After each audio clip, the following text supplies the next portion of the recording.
트럼프발 관세 정책 전 세계에 파장을 불러일으키고 있습니다. 오늘 우리 증시도 폭락을 하며 한때 매도 사이드카가 발동되기도 했는데요. 관련 내용 정철진 경제평론가와 함께 얘기 나눠보겠습니다. 어서 오세요. 네, 안녕하세요. 네. 걱정을 했는데 결국 블랙 먼데이가 되는 거죠? 네, 그렇게 시작을 했습니다. 네. 당초 금요일, 목요일 모두 뉴욕 증시가 모두 무너졌고요. 오늘 국내 증시 2,400선이 깨져서 현재 시각 2,340에서 2,350선에서 움직이고 있습니다. 이 지수를 보면 우리가 작년 12월에 윤석열 대통령이 이제 계엄하고 그 다음 날 그때 우리가 한번 2,400이 깨졌었는데 당시에는 어쨌든 그때 문제가 국회가 다시 소집되면서 빠른 반등을 이뤄냈었는데요.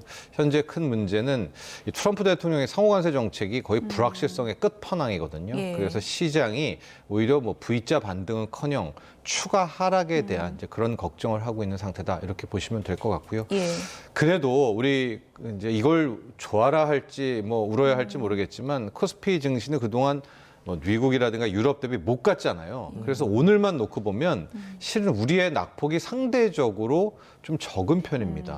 홍콩 증시라든가 대만, 일본 거의 10% 가까운 대폭락이 나오고 있는 반면에 우리는 한 4%대에서 5% 정도 이제 하락이거든요.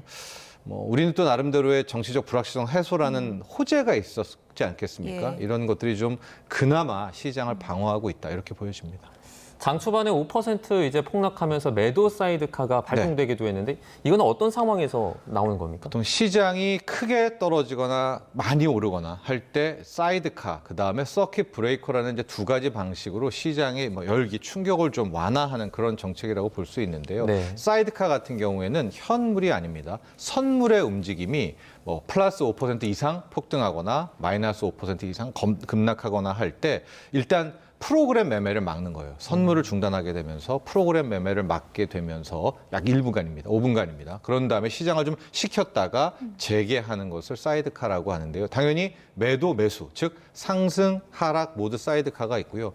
더 큰 것은 서킷 브레이커입니다. 이것은 현물 시장이 플러스 10% 아니면 마이너스 10% 어마어마하게 크죠. 이렇게 움직였을 때 폭등을 하든 폭락을 하든 일단 시장을 끊고 이때는 20분간 휴장을 하면서 다시 이제 주문을 받게 되는 방식인데 현재 사이드카가 선물이 5% 넘게 빠지면서 매도 사이드카가 오전 9시 13분께 걸렸었고요. 일단 풀렸습니다. 이제 낙폭을 마이너스 5에서 한 마이너스 4% 줄이면서 일단은 이제 한숨을 돌렸습니다. 네.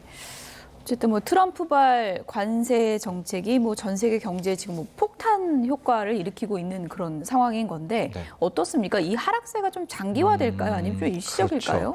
조금 더 세부적으로 들어가야 될 것 같아요. 이제 뉴욕 증시가 금요일만 급락한 게 아니라 목요일도 빠졌고 수요일부터 계속해서 좀 빠지고 있어서 최근 지난주만 놓고 보면 미국의 시가총액 기준입니다. 거의 9,600억 달러, 1경원이 평가 손실이 난 거예요. 그러니까 주가 폭락에 1경이라는 돈이 이제 사라졌다. 이렇게 볼 수가 있을 것 같은데 왜 이렇게 발작하고 있는가? 실은 상호관세를 우리가 알고 있었잖아요. 매긴다 혹은 여기도 어떻게 된다라고 하는데 조금 더 들어가 보면 두 가지인 것 같습니다. 첫 번째는 다른 나라들이 지난 1기 때와는 사뭇 달라요. 그러니까 지난 1기 때는 이렇게 트럼프 대통령이 엄포를 놓고 압박을 하면 고개를 수그리는 경우가 많이 있었습니다. 물론 지금도 베트남이라든가 앞서 대만 영상도 보셨지만은 빨리 우리가 좀 협조할 테니까 이 상호관세를 깎아달라 이렇게도 하지만 중국 같은 경우에는 완전히 다른 모습입니다. 지난 1기와는 다르게 지난 주말에도 나왔지만은 아예 전면 재보복입니다. 똑같이 34%의 관세에다가 이제 희토류 수출 금지까지 나왔고요.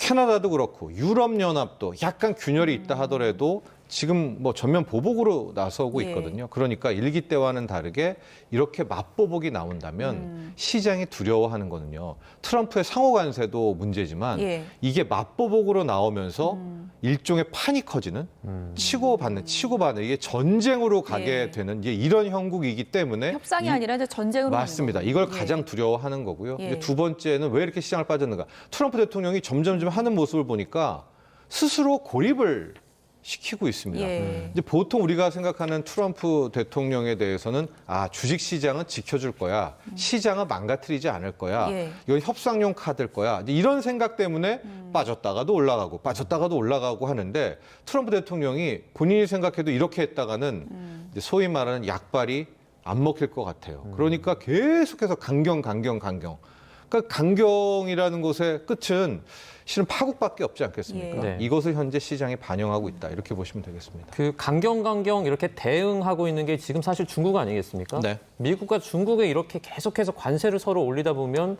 전 세계적인 관세 전쟁에 뭐 휘몰아칠 수도 있다. 이런 분석도 그렇죠. 나오고 그걸 이제 앞서 말한 것처럼 가장 두려워하는 겁니다. 이게 미국만 때렸고 뭐 상대방이 이게 좋은 것은 아니지만 여기에서 우리가 승복하겠다, 뭐 일정 부분 타협하겠다라고 하면 어떤 해법이라든가 탈출구의 로드맵은 나오지 않습니까? 네. 근데 앵커도 얘기하셨듯이 이게 상대국이 2판 4판이다. 이제 전쟁으로 나올 때는 어디로 튈지 모르는 불확실성이 커지잖아요. 게다가 지금 뭐 외신들이라든가 전문가 분석에 따르면 단기적으로 놓고 보면 오히려 중국이 유리할 수도 있다. 이제 이런 얘기가 함께 나옵니다. 시진핑이 뭐 웃고 있다 이런 예, 얘기도 예. 있잖아요. 우선 이제 예. 크게 봐도 뭐 이번 라스 트럼프니까 예. 뭐 트럼프는 더 못한다고 할 텐데 왜 단기적으로 중국이 유리하냐?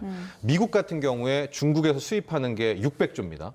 하고 중국은 미국에서 수입하는 게 200조예요. 네. 그럼 얼핏 생각하면은 관세 같이 34% 때리면은 중국이 더 피해를 보겠죠. 왜냐하면 중국은 600조나 수출을 하는데. 네. 그런데 이걸 바꿔 해석해야 됩니다. 왜냐하면 미국 국민 입장에서는 예. 600조 원에 달하는 물건에 대해서 지금 중국은 50%가 넘습니다. 여기에 관세가 매겨지는 거고 반면에 중국의 인민들은 200조라는 중국. 물론 여기에는 대두 같은 예. 먹거리도 있지만 여기에 34%의 관세가 붙는 거기 때문에 단기적으로 놓고 보면 누구의 불만이 더 크겠습니까? 이게 이제 미국인들이 엄청난 타격을 받게 되고 예. 뭐 물가가 막 오르나요? 그렇죠. 어떻게 물가가 되나요? 대폭등하게 되겠죠. 이미 예. 중국산 메이드 인 차이나에 600조에 50%의 관세가 붙으니까 미국인들은 뭐 거의 지금 반발하고 있고 주말에도 전국에서 이제 시위가 벌어지고 있고요. 핸즈 오프라는 손 떼라, 트럼프는 예. 떠내라는 이제 반 트럼프까지 나오고 있는데 이제 단기적으로 놓고 보면 오히려 중국은 예. 미국에서 수입하는 게 뭐 대두라든가 이 정도였기 때문에 인민들의 동요는 없다라는 게 전문가들의 분석입니다. 다만 이게 중기 장기적으로 가면 실은 중국도 결코 뭐 지금처럼 뭐 피해가거나 웃을 수 없거든요. 그래서 언젠가는 이 미중이 트럼프와 시진핑이 한 번 협상 테이블에 앉을 텐데 저는 그게 틱톡이 아닐까 이렇게 생각을 하거든요. 네. 지금 이제 중국의 틱톡을 미국 기업에 이제 파는 요걸 가지고 예.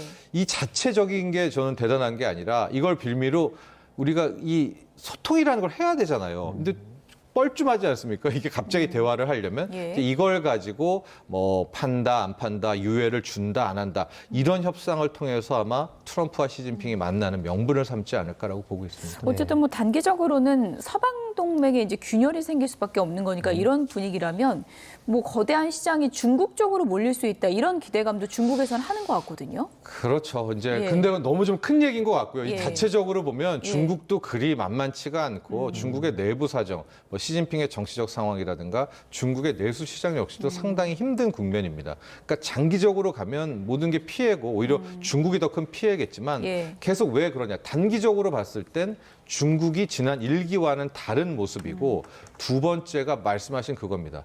이번에 이제 맞보복을 하면서 관세 보복도 했고 중국이 히토류 보복도 했지만 마지막에 소송전을 펼치거든요. 네. 이제 WTO에다가 미국을 제소를 하는데 중국이 예. 제소를 하면서 세계 각국은 다 모여라.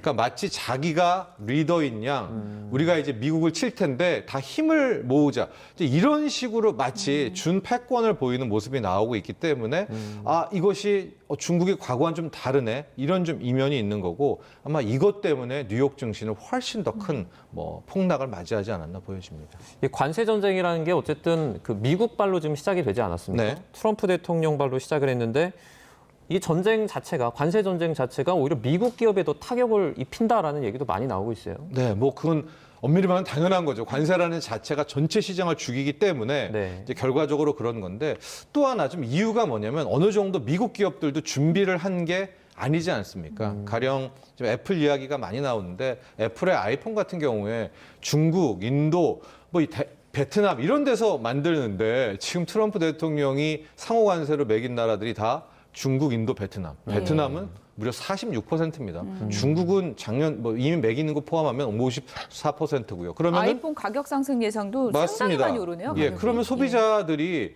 저 정도 100만 원 더 주고까지 아이폰을 살까요? 그럼 당연히 애플 주가에 대한 충격, 애플 기업에 대한 충격으로 나올 수 있을 것 같고요.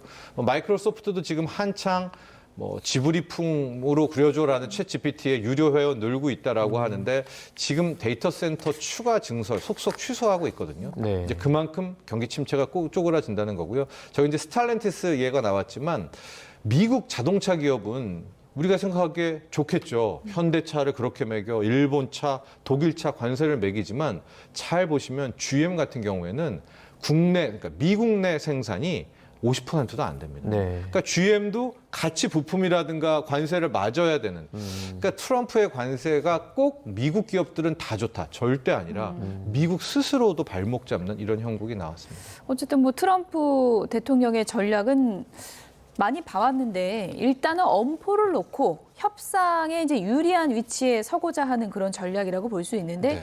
우리도 이거를 좀 현명하게 잘 넘어가야 되잖아요. 네. 이 관세 정책 어떻게 좀 전략을 짜야 됩니까? 저 이제 이게 어떻게 하면 판이 끝나는지를 예. 봐야 되겠고 그다음에 우리의 대응을 봐야 될 것 같은데 지난 일기 때 이 작전을 너무나 많이 다른 이제 국가들이 본 것 같습니다. 그러니까 엄포를 놔도 맞보복을 한다라든가 예. 풀어주겠지라든가 이제 그런 낙관을 갖고 있거든요. 그러면 트럼프가 할 수 있는 것은 그 엄포와 공포의 강도의 폭을 더 키우겠죠. 예. 그렇게 된다면 이게 자칫 2분기 여름까지도 이 트럼프의 저 맹목적인 강압이 더 이어질 수도 있을 것 같습니다. 그런 언저리에서 한 줄기 좀 해법이 나올 수 있을 텐데 지금 시장이 생각하는 해법은 이 어느 와중에 한번 예외를 주는 거죠. 베트남이 이번에 제로 관세 같은 것들을 요구했으니까 예. 베트남은 한 10% 깎아준다라든가 이 협상이라는 것만 나오면 일단 시장은 한숨 돌릴 수가 있을 것 예. 같고요. 이제 두 번째가 뭐 이따도 얘기했지만 연준의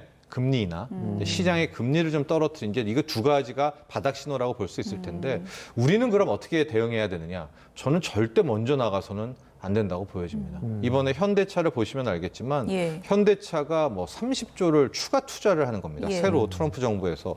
그리고 백악관에서 그 파티를 하고 뭘 다 하고 심지어 립 서비스로 예. 현대차는 관세 안 내도 된다. 왜냐하면 현대차만 들어간 게 아니라 예. 제철도 들어가거든요. 예. 그런데 감감무소식이고요. 예외가 없죠. 네. 일본도 당했죠.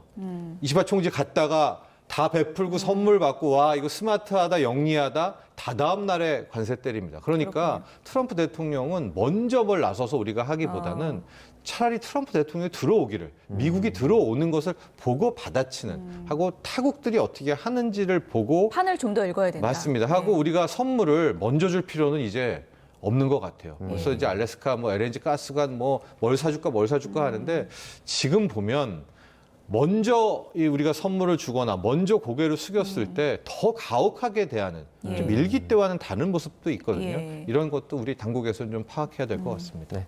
그런 가운데 이제 트럼프와 한 배를 탔던 일론 머스크 테슬라 CEO도 이번 트럼프 대통령의 관세 정책에 반대 의견을 내놨거든요. 네. 이제 같은 배에서 내리는 겁니까? 그러니까 반대한다 이게 아니라 이제 해석이 반대 이렇게 보면 될 것 같은데요. 네. 이제 이탈리아에 가서 이제 연설을 하는 와중에서 유럽 연합과 미국이 무관세로 나아갔으면 좋겠다. 이제 그것이 우리의 나아갈 길이다. 뭐 이런 식의 내용의 연설을 하게 된 겁니다. 현재 미국 같은 경우에는 캐나다, 멕시코, 미국이 이제 소위 말하는 무관세 협정을 비관세 협정 아닙니까? 이제 거기에 유럽 연합도 동참해라라는 딴 때 같았으면은 그냥 평이한 이야기일 것 같은데 지금 트럼프 대통령은 유럽연합이 이때까지 미국에 등을 쳤다. 유럽을 오히려 망하려고 한다라고 해서 그래서 이제 관세를 매겼는데 갑자기 머스크는 트럼프와 다른 이야기 하네? 그러면 두 사람의 사이가 틀어진 건가? 게다가 테슬라 같은 경우에 주가도 폭락하면서 이런저런 피해도 많이 입지 않습니까? 자산이 않았습니까? 16조 날아갔다 이런 얘기도 있던데요. 근데 그 이상이죠. 왜냐하면 유럽에서 특히 또 미국도 서부에서는 예. 테슬라라는 브랜드에 대한 혐오까지 나오고 있고 그 시작을 보면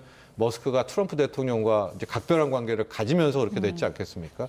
이제 그래서 저렇게 해석을 하고 있는데 다만 일론 머스크는 뭐 전혀 그런 예치 않다라고 이야기를 하고 있고요. 지난주에 또 한때 나왔던 게 너무 본인이 부담돼서 나치라고 해서 정부 효율위원회 수장도 내려놓는다, 정치 안 하겠다라는 이제 또 소문과 보도가 나왔는데 그렇지 않다. 이것도 끝까지 가겠다라고 일단 머스크는 현재 나오는 뭐 추측과 언론 보도를 이제 반대하고 있는 그런 상황입니다. 네. 그러면은 이제 일론 머스크가 정부 효율부 수장을 맡고 있잖아요. 네. 조기에 이 자리를 내려놓을 수 있다라는 관측도 있는데 이건 어떻게 그건 보세요? 아니라고요. 이제 본인이 그런 소문이 나오고 있는데 네네. 본인이 거기에서는 일축했고 네. 제가 보기에도 여기에서 이런 상황에서 일론 머스크가 자리에서 내려오지는 않을 겁니다. 이러면 정말 네. 뭐 되지도 않은 상황에서 어쨌든 이게 판이 더 잘 되거나 안정되지 않은데 먼저 배를 이탈하는 거 아니겠습니까?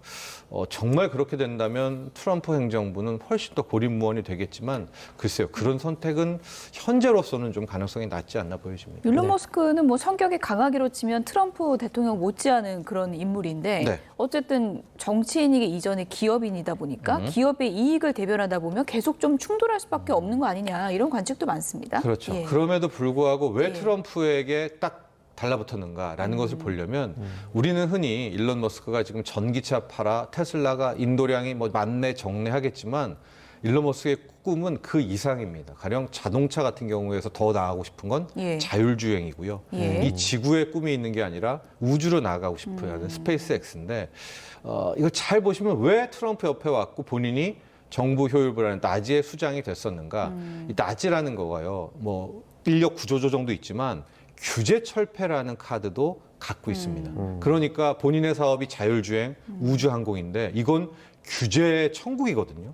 자율주행이라는 거는 규제 때문에 우리는 한 발도 못 나가잖아요. 그러니까 본인이 아마 그 자리에 있을 때 최대한 자율주행이라든가 우주항공 쪽에 있어서의 규제 철폐는 얻고 가지 않을까. 제가 보기에 그걸 얻어내는 것이 사실 그거 이해 충돌 아닙니까? 이해 충돌인데 미국은 그런 거 안 따지더라고요. 그렇습니다. 그 자리에 가는 것부터가 반칙이죠. 예. 버젓이. 그런데 좀 우리와는 다른 그런 구조였기 때문에 아마 이제 곧 자율주행을 하반기에 이미 이제 샌프란시스코라든가 미국의 서부에선 다니고 있는데 거기까지 매듭을 짓고 트럼프에서 내리지 않을까 이런 전망을 전략적인 브로맨스군요. 그렇습니다. 예. 이번에는 그 미국 영주권을 좀 얻을 수 있는 골드카드 실물을 트럼프가 공개를 했는데요. 이게 우리나라 돈으로 72억이 넘는다고 해요. 네. 70이요. 네, 500만 달러하고요. 네. 기존에 이제 투자 이민이 한 80만 달러가 있는데 이 정확한 보도는 아닌데 기존에 있는 이 투자 이민을 이 골드 카드로 바꾸는 건지 아니면 투자 이민도 있고 저 트럼프의 골드 카드를 새롭게 나와서 영주권을 부여하는 건지 그것은 좀 명확하지가 않습니다. 저 카드죠, 저 카드? 네, 저겁니다. 지금 예.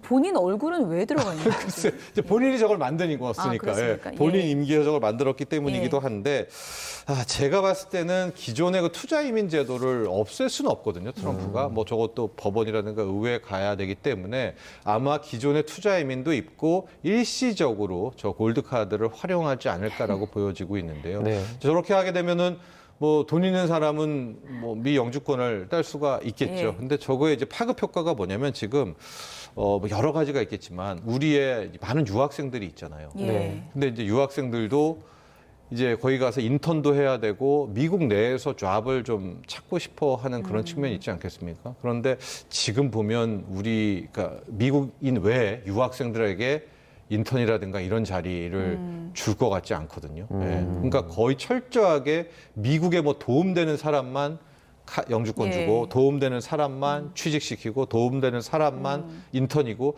아예 미국이라는 나라가 이민이라는 예. 곳으로 성장했었는데 예. 그 이민 정책 자체도 예. 이제는 완전히 온리 예. 미국 지향 이렇게 좀 바뀌게 될 가능성 네. 그걸 상징하는 카드다 이렇게 보여집니다. 네. 사실 트럼프 대통령이 건물도 그렇고 금색을 참 좋아하는데 이제 카드도 골드로 만들어서 이제 네. 골드 카드를 팔기 시작한 건데 이민자 안 받겠다고 하더니 그러면 이제는 부자만 받겠다는 걸로 바뀌는 거네요. 그렇죠. 그 의미를. 예. 그러니까 그럴 땐 꼭 항상 그러죠. 불법 이민을 나는 예. 허용하지 않는 예. 거고 투자를 하면서 들어오는 저 합법은 예. 미국을 위대하게 만든다. 그러니까 입장이 바뀐 건 아니다. 그렇죠. 뭐 이런 늘 겁니까? 트럼프 로직이다 이렇게 예. 보시면 되겠습니다. 골드 카드가 뭐 얼마나 팔릴지는 앞으로 좀 지켜봐야 될 것 그러시죠. 같네요. 네. 지금까지 정철진 경제평론가였습니다. 고맙습니다. 고맙습니다.